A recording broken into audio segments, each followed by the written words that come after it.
Tuesday. Oh, look at the light. That's interesting. I like it. Anyway. So happy Tuesday. Today is the 11th day of January. This is the 7th episode of season 3 of the Be Your Own Hero show. HERO is an acronym. It means helping everyone reach optimism. In other words, helping others helps you. Helping others helps you. Helping others helps you. It's a reciprocal action. I'm your host. I am sekouwrites. I am a professional creative and the creator of what we are now calling the Hero Ministry Movement.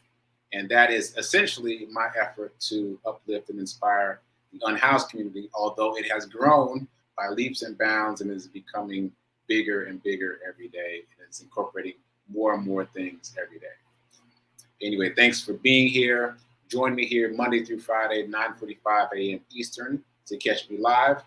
And you can also catch the replay on the New Thought Media Network Facebook page or YouTube page. You can also watch the replay on my Facebook page or YouTube page. And if this show provides any value, please like, please comment, please share. All those things help the algorithm, help the show grow, and help the network grow. And obviously, a shout out to New Thought Media Network for allowing me this space and this platform to be here and talk about my journey of becoming my own hero. Appreciate it. Okay, so all that said, let's get into a couple things. This is going to be kind of the first normal show this week, right? Yeah, I think it's going to be the guy. Oh, well, it's only Tuesday, but this will be more of a normal show. So let's get into the Hero Ministry Movement news, and we'll take it from there. So reminder, season 3, which we're in now, is about doing. The theme is doing. And really, as I think about that right now, this season has been about doing for me in terms of the stories I've told about the lost wallet and Mr. Charles. Those 2 stories in particular, but some other stories too. They've been about doing. They've been about action. They've been about being aware and being willing to lend a hand. Because a lot of the feedback I've gotten out there on social media about those 2 stories in particular has been congratulatory towards me in terms of choosing to help instead of choosing to ignore, instead of choosing to move on. And so I appreciate that. And now that I say that, I got to say one more thing. I realized this, or had this realization during Rev Mel's show yesterday, that as I have shown up for myself in terms of running every single day, I have been afforded opportunities to show up for other people. Those 2 recent stories are the biggest and best stories probably, but there have been other instances where I've just been able to show up for someone else because of my presence. So specifically for Mr. Charles and the lost wallet, if I hadn't gone out and run and shown up for myself, I would not have been there to see the lost wallet. I would not have been there to see Mr. Charles. So showing up for me meant being able to show up for others. I think that's an important thing to say. So show up for yourself. Show up for yourself. And that's a nice segue to the 30-day challenge. So the 30-day challenge is on. It's on, it's rolling. We've got more folks.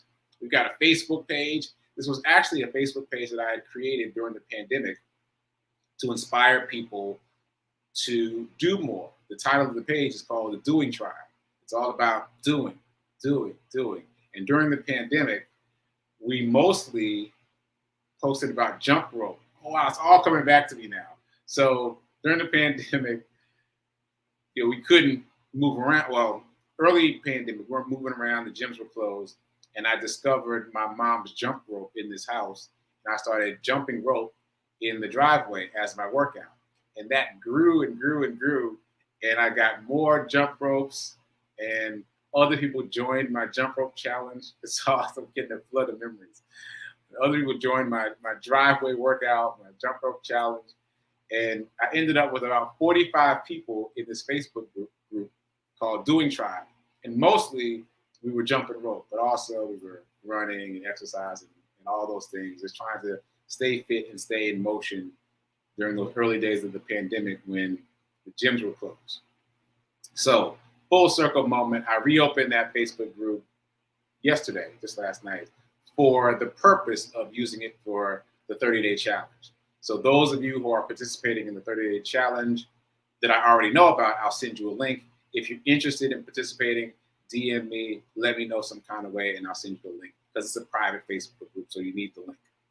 Okay, so all that said, that was fun to remember, by the way, just for me. All that said, I want to do a quick list. So a 30-day challenge list so far. Me, I'm on day 225 as of today of my run streak.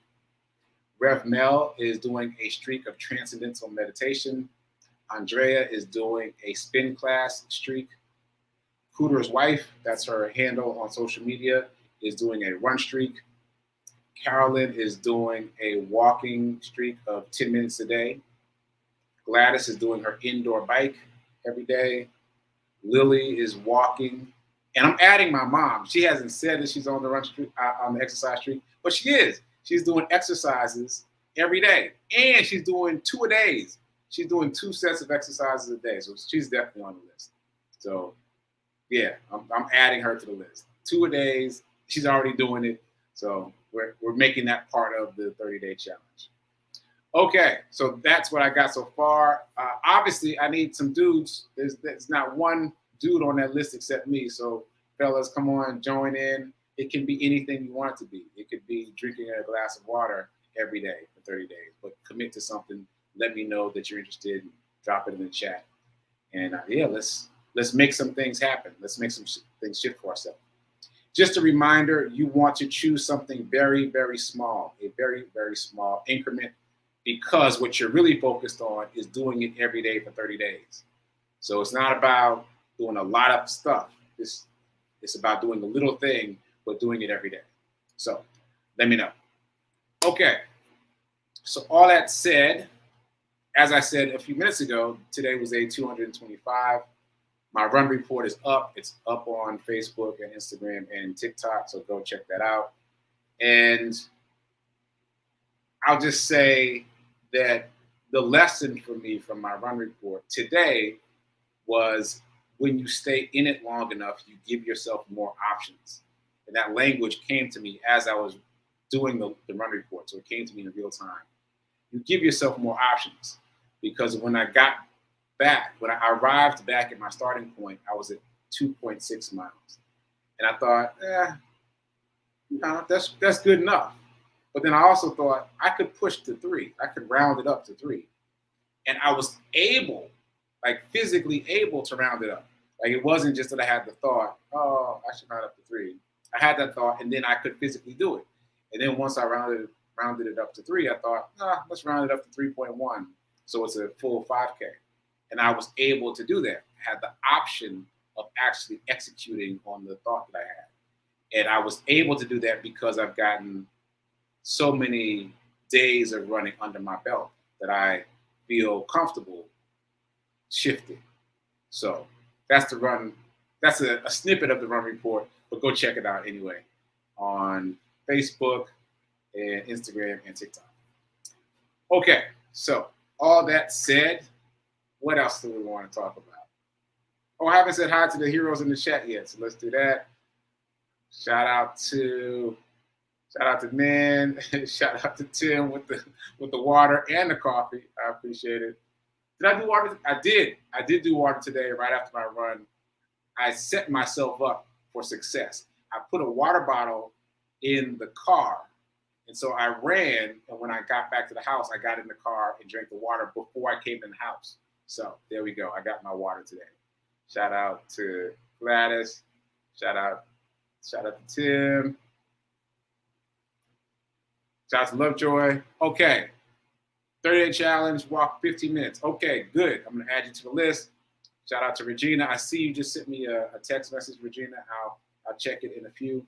Oh, but while you're here, so shout out to Regina for having me on her podcast. There it is. Let's Talk 1943. That's coming up soon on January 16th, 7 p.m. Eastern Time. I'll be talking about my podcast, Get Rich 101, which, by the way, as I've said a couple times now, but I'm going to say it again because I'm excited about it, is streaming. Let me put the sentence together. Get Rich 101 is streaming in 38 countries. 38 countries. I'm still blown away by that. Places I've never visited, I will now have to visit just to see these places where my podcast is streaming. That sounds cool to me. Anyway, shout out to Regina. Thanks for being here. Okay, so let's see. Next, I want to talk about just a quick update. A few people have been very interested in the Mr. Charles story. So yesterday, I stopped by the building where he lives and found out that he's still in the hospital, still mending. So prayers out to Mr. Charles. And also, I mentioned that one of his neighbors saw me in the paper and texted me to say that. And at the time, I wasn't sure that I was in the paper. I had heard that I was, but then my mom and I couldn't find it online. And then she said that she would keep some copies for me. So I went over yesterday to get the copies. And here's a paper. This is the Tennessee Tribune. It's a Black-owned paper here. The founder of this paper was actually a student of my grandmother's. My grandmother taught at Tennessee State University. So this was a student of my grandmother's. Okay, and look at this. Look at that. That's the cover, right? When you look at all this, this is a full page. Full page. All me. All Sekou running. This is about the fact that 3 of the nonprofits that I donated to from my charity run are located here in Nashville. So it's 7 nonprofits total. I keep sticking on that number, but I'm pretty sure 7 nonprofits total in 4 different cities total, but 3 of the nonprofits are here in Nashville, and all of the nonprofits work with the unhoused community. So this was my charity run. If you haven't heard about the charity run, it's your first time joining us. Essentially, I used a portion of my run streak, which is now day 225, to dedicate it to charity. So 187 days of my charity run, I used to raise money for these nonprofits. And I was able to raise a little over $5,000 for, well, it's kind of complicated, but in the end, it ended up being like $5,000 for 5 nonprofits, and 3 of those nonprofits are based here in Nashville. So that's what this article is about. So shout out to the Tennessee Tribune and Rosetta Perry Miller. I appreciate you. Thank you. Whole page. Oh, those photos, by the way, are from a 10K that I ran in Baltimore. They had a professional photographer, and that's me crossing the finish line. Okay, so very cool. And again, prayers up to the facility, to Mr. Charles, to Mr. Charles's neighbors, and we pray for a speedy recovery. Ashe and amen. I'll keep you posted. Okay, so Morning Zen. Today's Morning Zen comes to you from the 30-Day Mental Diet. Just a reminder, I am taking the 30-Day Mental Diet class as offered by Rev Melissa. This is probably my 5th time taking it. And it's always impactful, and always there's something that you missed or you read a different way from the book. The book is called, obviously, the 30-Day Mental Diet. And today, Tuesday, is the last day to sign up for the class. So if you're interested and if you're intrigued, this is it.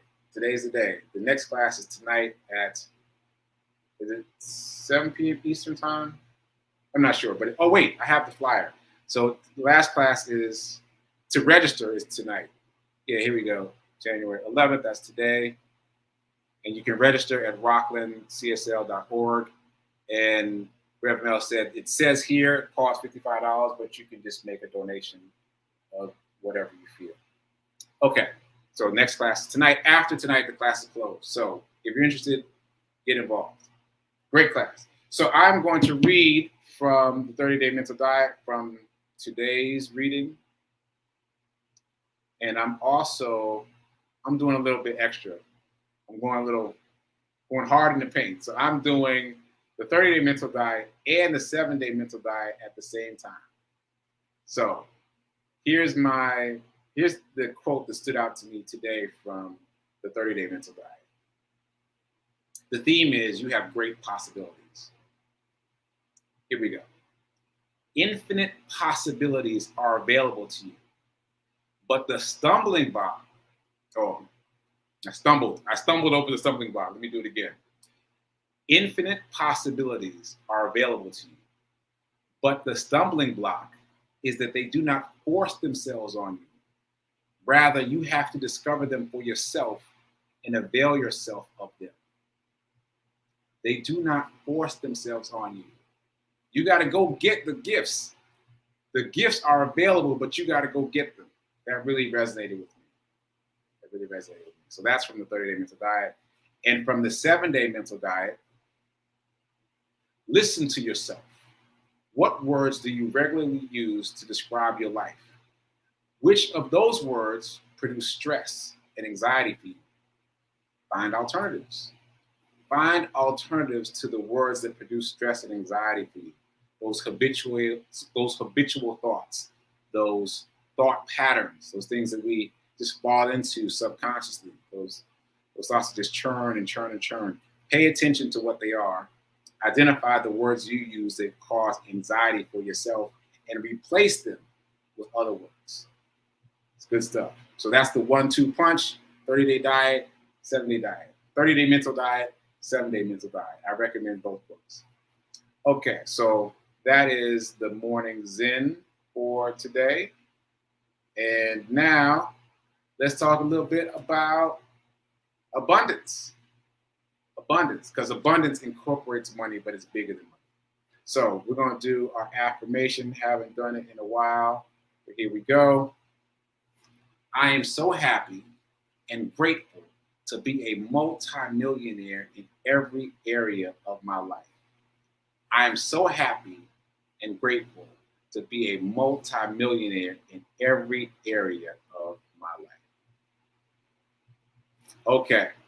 And just a reminder, poor people spend, the middle class saves, but the wealthy invest. So find a way to invest if you want to be wealthy. I'm having a thought, but I'm going to save it. Let's keep moving. Okay, so let me just do a quick check on the comments. Oh, thanks for all the shout outs. I appreciate it. Yeah, huge article, right? Like literally, this is behind the scenes, but she handed me the papers and then I drove someplace else to look for the article. And I'm expecting a small little thing. And I get to that full page and I closed it up. Like, I don't know why, but I closed it up. And so my mom was the first person to open it fully to see the whole article. I don't know. I just thought it was going to be a tiny little blur. I didn't realize it was going to be a whole page. Anyway, I appreciate the shout outs. Thank you. Okay, so we did our affirmation. We are affirming millionaire status in every area of our life because we're not just talking about money and finance. We're talking about abundance throughout every aspect of our lives. And I've done the reminder about the fact that investing is not optional. That has been hands down the biggest learning for me in this process, that investing is not optional because, at least for me, I've always considered it. It's always been positioned to me as something that was optional. And so my response to that was, I will invest when there's a lump sum, when there's a windfall, whatever it is down the line. And I've learned by doing this work that it is not optional. You must be investing right now. Not only to preserve the value of the money that you have vis-a-vis inflation, but also, as I think about it right now, think about all the things that are charging you interest, credit cards, etc. The things that are charging you interest, like the amount that you owe is steadily ticking up. It's ticking up. So you need your money to be ticking up to stay on par with those bills that are ticking up. Anything that's charging you interest, you got to make sure that your money is accumulating compounded interest on the other side so they can balance. And by the way, compounded interest is something we just talked about recently. And that was a new concept for me. Like I've heard the phrase many times, but the concept is very interesting. And so if any of you missed it, compounding interest and compounding fees are things we definitely need to pay attention to, because essentially they keep charging, well, for a compound fee, the fee grows as the capital grows, which is pretty terrifying. So even if it's a 1% fee, if it's a 1% compound fee, as your, I want to say balance, let's just say balance, as your balance grows, as your capital grows, the fee that gets charged grows with it. So it's 1% here, but as your balance goes up, the fee goes up. So I ran some examples before where the fee can start off very, very small and end up being 6 figures. So you got to be careful about compound fees. And also you want to get compound interest. And one of the best ways that I found to do that is by investing in the stock market, getting dividends, get a dividend paying stock and reinvest it via DRIP. DRIP is an acronym, it's dividend reinvestment plan. So basically you reinvest the dividends from the stock back into the dividend. It never comes to your account. You never see it. It just makes your stock that much bigger incrementally. Okay, so I'm not following my notes at all. So I'm gonna circle back and get to my notes. But that's what I was thinking about earlier when I said I was gonna circle back to it. The fees that we pay, you gotta keep your money on pace with those fees. Okay, so the theme has been dispelling the myth that you don't have enough money to invest. That's been a big one for me. That's why I kept saying to myself, I will invest later. Because I kept saying, I don't have enough money to invest. And I think we have dispelled that myth thoroughly, but just to circle back to some other things we've said. All right, so one thing you can do is create a new bucket, quote unquote, a bucket. So a new savings account, a new brokerage account, preferably both, but have another place to put money. And then make a commitment to paying yourself first. And you've heard that phrase before. I've heard it before. For me, it didn't stick until I really committed to doing it. If you take even just 10% off the top the day you get paid, then you will find that you have the room to put that money aside. But if you wait, if you pay your bills first, if you take care of everything that needs to get taken care of, and you're thinking, oh, I'll invest a piece of what's left, the psychology says that it's very unlikely to happen because you're going to have so much less. So if you just take the money off the top and put it aside in one of those buckets where you can't see it, where it's no longer in your checking account, then you got a much better shot. And I can attest to this. And as I keep doing it, it gets easier and easier to just move the money automatically. Just move the money automatically. And I'm freeing myself of that constricted space of feeling like, oh, I don't have enough. Yeah, if you do it automatically, you'll have enough. Like if you get $100, let's say, you move 10 up, my alarm's going off already. So you move $10 over, you can make do with the $90 that's left. Okay, so I got to pick up the pace. My alarm's going off. So that was one of the things we talked about, creating buckets and moving the money and paying yourself first to a place where you can't see it. We also talked about the envelope challenge. I'm still doing it. Again, what I did is I wrote down 1 through 6 on 6 different pieces of paper. Every day I pulled a piece of paper out the hat. Whatever number's on it, I moved that number of dollars from my checking over into one of those buckets. So we're talking about tiny little increments of money, no more than $6 a day. And it's always doable. I've been doing it for about a week now. I haven't felt it at all. So I invite you to join that challenge. And also, I haven't mentioned this yet. This is the new one. Cash. Now, obviously, do I want to say that? Yeah, obviously, cash is going the way of the dinosaur. I don't know if you can see it, but I can. Like it during the pandemic, swipe to pay really accelerated. So using your phone for payment and even tapping your credit card. So that system is onboarding quickly, it's mainstreaming quickly. My friend in Japan says they haven't carried wallets for years. They don't even carry cash. So in the meantime, though, one of the most effective ways to manage your money is to take out a lump sum of cash from your account and carry that and only spend that. Don't allow yourself to use your debit card. Don't allow yourself to use your credit card either. Use the cash.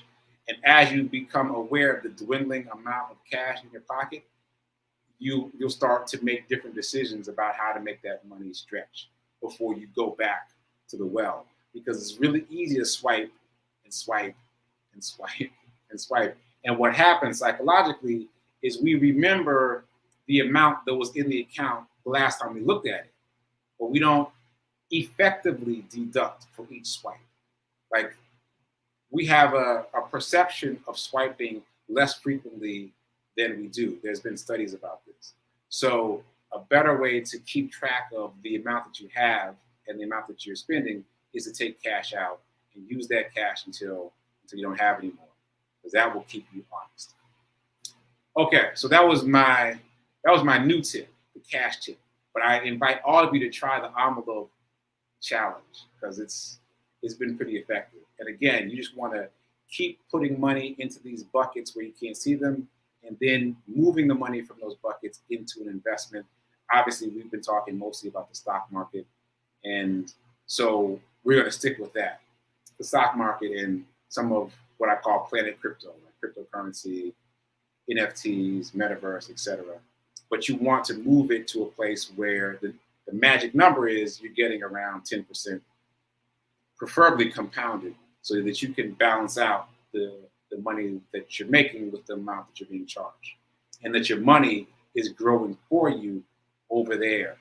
Like your money is working for you. Okay, so all that said, I think I'm gonna stop there. Tomorrow I'll keep talking about, I think I'm gonna keep working with that feeling of not feeling like you don't have enough to invest, because I feel like that's a big one for most people. It definitely has been a big one for me. So coming up right after this is prayer time at 10:15. Coming up after that is Sit with Rev Melissa at 10:30. I'll be producing that show, and I might pop in to say a few words at the end. So until then, keep doing. Be a hero. Be your own financial hero. Remember that now is better than perfect in terms of investing. Do it now. Do it today. It's not optional. All right. And I think that's it. I'll see you tomorrow.